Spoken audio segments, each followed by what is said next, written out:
Now, from the topic of interoperability to the topic of connection, we're going to have a very special speaker next who's going to introduce a whole new network that connects all corners of Ethereum. Please welcome to the stage Alon Muroch.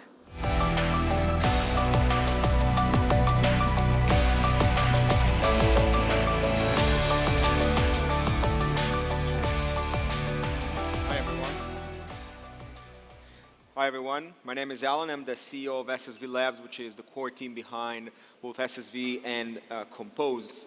We're at Compose as the vision of really connecting all corners of Ethereum with this new technology called Synchronous Composability, the idea that we can do instant and atomic transactions between rollups. And this is fundamental for what I think Ethereum should be in the future and what I think we should strive for. We've been working on essential infrastructure for Ethereum for quite a while now, building first SSV and then Compose, which actually uses a lot of the SSV validator set. And we really are tuned and aligned with what Ethereum should be and what we want it to be, which is the most powerful smart contract platform and blockchain in the space.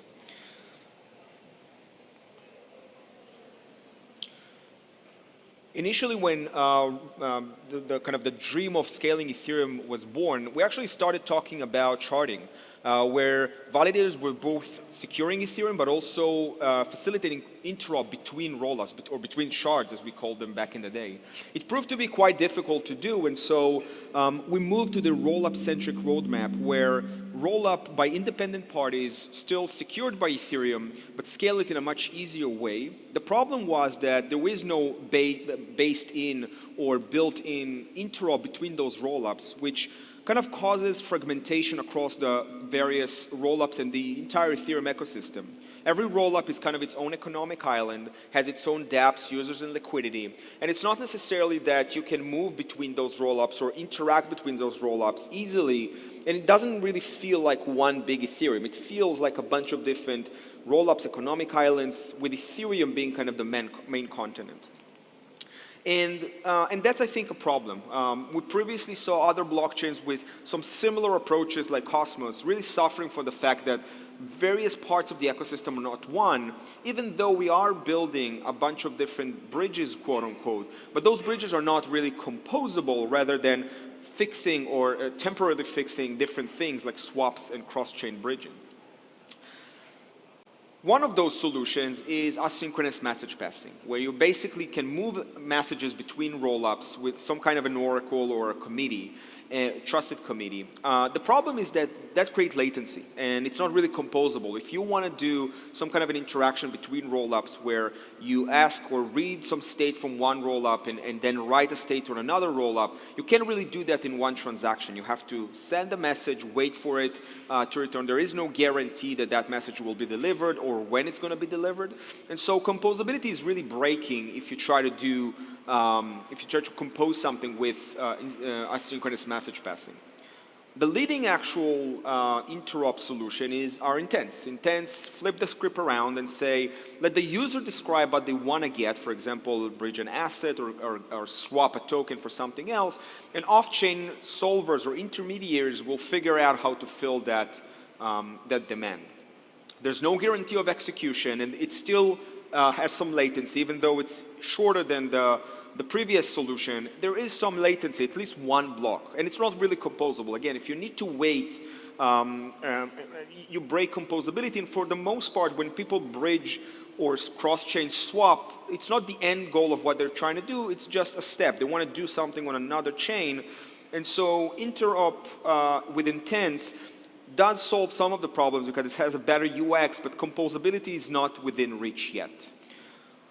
We're building something called Synchronous Composability. So with Synchronous Composability, we try to bring the main properties of transacting on Ethereum across to rollups. Those three properties are, one, the idea that we can encapsulate or compose a bunch of interactions between one transaction. We can do that in an atomic way, meaning all of those interactions happen together or don't happen at all, which is extremely important for financial applications and transactions. And ultimately also in a synchronous way, meaning that all of those interactions happen one after the other in one single transaction. Those are the properties that we are used to get on Ethereum, and we're trying to port into cross-rollup transactions. And when you port them to cross-rollup transactions, we give them a name called Synchronous Composability.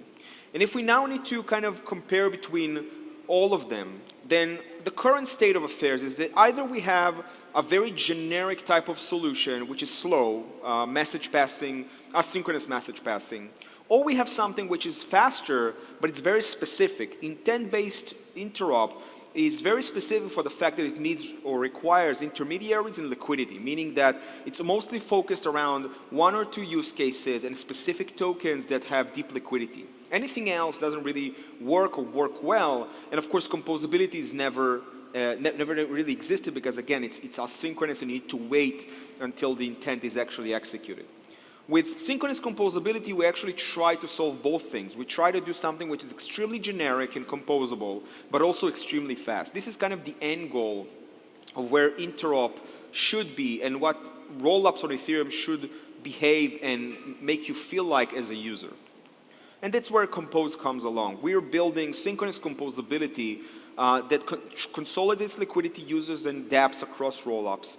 The transaction itself feels like Ethereum. It's not something foreign. It just feels like you're transacting on one big chain. It's instant. Transactions are instant between rollups, and you have ZK guarantees for atomicity. All of that sounds amazing, and that's what we're aiming for. For the first time with ZK technology and the research behind synchronous composability, we can actually do that. It's within reach. And so the tech it's built on top of is called the shared publishing. The idea there is that each rollup that joins the network actually has an independent sequencer, which is extremely important for the business model behind rollups and how they operate. Each one of those rollups has its own sequencer, and the sequencers themselves coordinate, simulate, and then execute cross-chain transactions. They produce blocks and ZK proofs for those blocks, and a shared aggregation layer called the shared publisher, which is made out of Ethereum validators, takes those ZK proofs, aggregates them to one single proof, and submits them to the L1, to Ethereum itself. This enables us to guarantee atomicity through ZK proofs. It enables us to get a lot of rollups, independent sequencers, to coordinate and do something together for the sake of interop. And if you'll notice, it doesn't end just with an integrated set of rollups. It also expands beyond that to external rollups like Base, Arbitrum, Optimism, and others, which we can still facilitate synchronous composability with them, which is really a breakthrough because we can bootstrap using the biggest rollups with their users, dApps, and liquidity, which is essential because competing against them it's quite hard. And so with the shared publisher layer, we can still make rollups be independent, integrate the biggest rollups in the industry, and do that, by the way, without their consent. We can just integrate them through something called the wrapped sequencer, and then have great economies of scale and actually validating ZK proofs on-chain, because we're validating a bunch of rollups into one single transaction. The way it works starts with the mailbox. It's a very simple construct, but a very powerful one. The mailbox is where messages are stored during simulation or between rollups. You have an inbox and outbox. Inbox is the messages coming into the rollup you're on.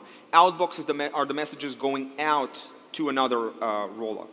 The simple check for validity is just comparing the inbox of one rollup to the outbox of another.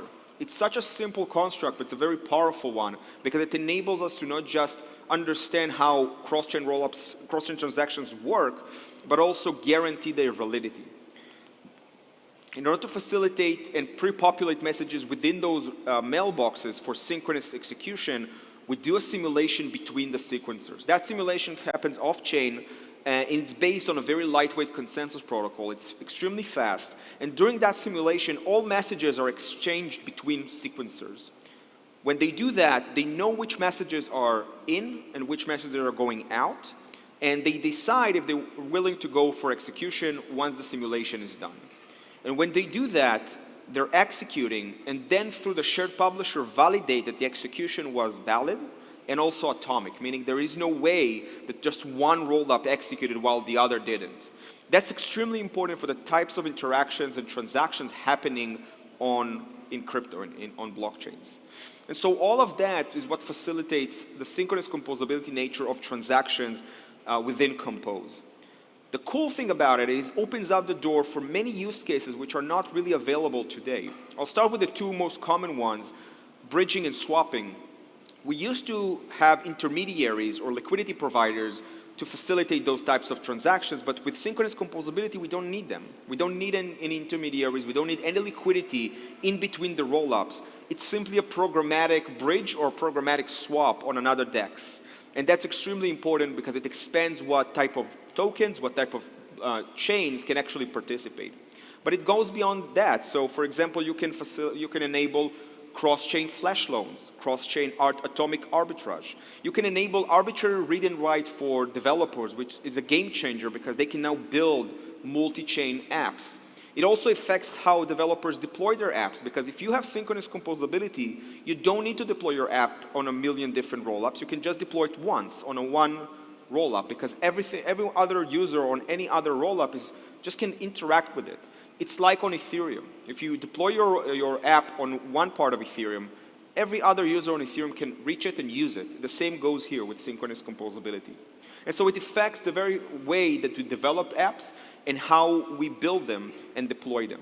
And it also enables things like NFT bridging, something which is not really available today because it requires liquidity. So synchronous composability is this construct where we change the way interop looks and feels. Instead of being driven by intermediaries and liquidity, it's actually driven by code. It's driven by message passing between rollups, and it's completely programmatic, and it doesn't have any intermediaries in between. We've been developing the testnet for Compose for quite a while, and we're almost ready to release it publicly. And by end of year, we'll also integrate for the first time on testnet the base rollup. So we'll have both integrated rollups where there's sequencers published to the shared publisher, but also an external rollup like base and later on Arbitrum and others that will enable fully synchronous composable instant and atomic transactions between them. So thank you so much. We're super excited to bring synchronous composability to Ethereum mainnet. We think we desperately need this. Composability is probably one of the biggest challenges we have. Thank you so much. That was such a great session, but don't go too far away because we do have some questions from the audience. Sure. So question number one, how can Compose leverage and benefit from L1 validators? So the shared publisher are the L1 validators themselves. It's a credibly neutral layer, obviously building on what I think is the best infrastructural component in Ethereum today, which are the validators themselves. Meaning that validators are the ones running the aggregation proofs for the different rollups, and then they publish them to Ethereum. That will also give way to L1 to L2 composability once ZK proofs are commercially available for real-time proving. And so validators are at the heart of what we're doing, and it's kind of going full circle back to the sharding days, which I think is pretty cool. That is pretty cool.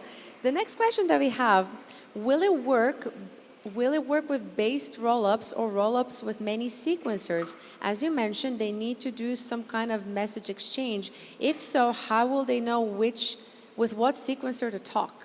Yeah, so it definitely can work with base sequencing. Ultimately, what we're looking at is the shared publisher just waits for ZK proofs in a certain format. So whatever happens behind the scenes, it doesn't really matter as long as you provide a valid block with a valid ZK proof. And so finding the ways to do the simulation part is actually not that difficult. If you have one rollup which is base and another rollup which has a centralized sequencer, then the centralized sequencer always has a constant IP address and so on. And so we can find the solutions for those things, and I definitely hope to see base rollups within Compose.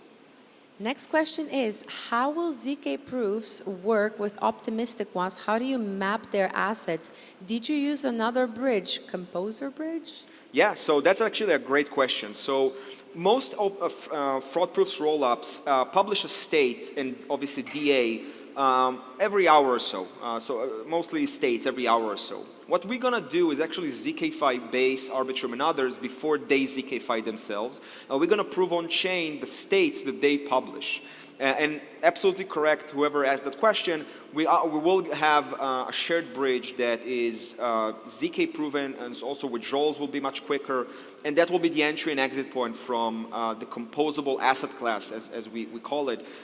Those asset classes are going to sit on base, on Arbitrum, and any rollup but they are instantly transferable and usable across the entire ecosystem, which is really, really powerful. And so that's why we need the ZK proofs for those types of rollups. And yeah, we will have a shared bridge for entry and exit. Very cool.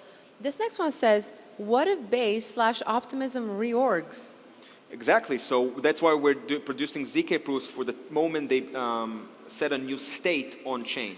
When they set a new state on chain, they actually start a fraud-proof game, and you can immediately off-chain see if that's valid or not.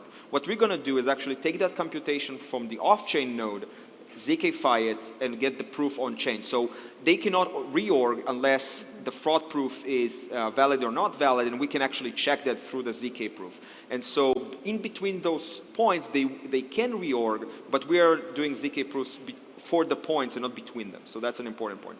Excellent. So many good questions from the audience. Guys, if you have anything super specific that you would like to ask Alon, you can let him know after the session. Thank you so much. Thank you. Big round of applause, please. Thank you. Thank you very much.